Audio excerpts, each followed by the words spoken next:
ಹೇಳೋರು ಕೇಳೋರು ಯಾರೂ ಇಲ್ವೇನ್ರಿ ನಿಮಗೆ? ಇಷ್ಟು ಅಸಹಾಯಕತೆ. ವೈಜ್ಞಾನಿಕವಾಗಿ ತಂತ್ರಜ್ಞಾನದಲ್ಲಿ ಇಷ್ಟು ಮುಂದುವರೆದಿದ್ದೀವಿ ನಾವು. ಬೇರೆ ಬೇರೆ ದೇಶಗಳಿಂದಲೂ ಕೂಡ ವೈದ್ಯಕೀಯ ಚಿಕಿತ್ಸೆಗಾಗಿ ನಮ್ಮ ರಾಜ್ಯಕ್ಕೆ ಬರ್ತಾರೆ ಜನ. ಅಂಥದ್ರಲ್ಲಿ ಇಂಥ ಬ್ರಿಮ್ಸ್ ಆಸ್ಪತ್ರೆ, ಬೀದರ್ಗಿರುವಂಥ ಅತಿ ದೊಡ್ಡ ಆಸ್ಪತ್ರೆ ಇದು.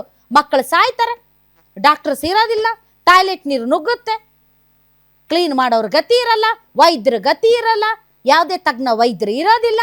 ಇಷ್ಟು ಬೇಜವಾಬ್ದಾರಿ, ಇಷ್ಟು ಉಡಾಫೆ. ಇದನ್ನು ಮಾತಾಡ್ರಿ ಅಲ್ಲಿ ವಿಧಾನಮಂಡಲದಲ್ಲಿ.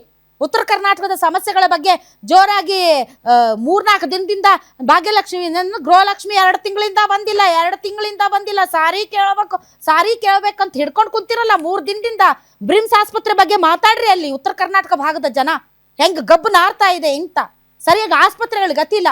ಅದೇ ಎಡೆ ಬಿದ್ದರೆ ಉತ್ತರ ಕನ್ನಡ ಜಿಲ್ಲೆಯಲ್ಲಿ ಒಂದು ಹೈಟೆಕ್ ಆಸ್ಪತ್ರೆ ಇಲ್ಲ, ಅದ್ರ ಬಗ್ಗೆ ಮಾತಾಡ್ರಿ ಅಲ್ಲಿ. ಮಂಕಾಳು ವೈದ್ಯ ಸೇರಿದಂತೆ ಯಾರ್ಯಾರು ಸಚಿವರು ಇದ್ದೀರಿ ನೀವು, ಅದೆಲ್ಲ ಮಾತಾಡಕ್ಕೆ ಹೋಗ್ಬೇಡ್ರಿ.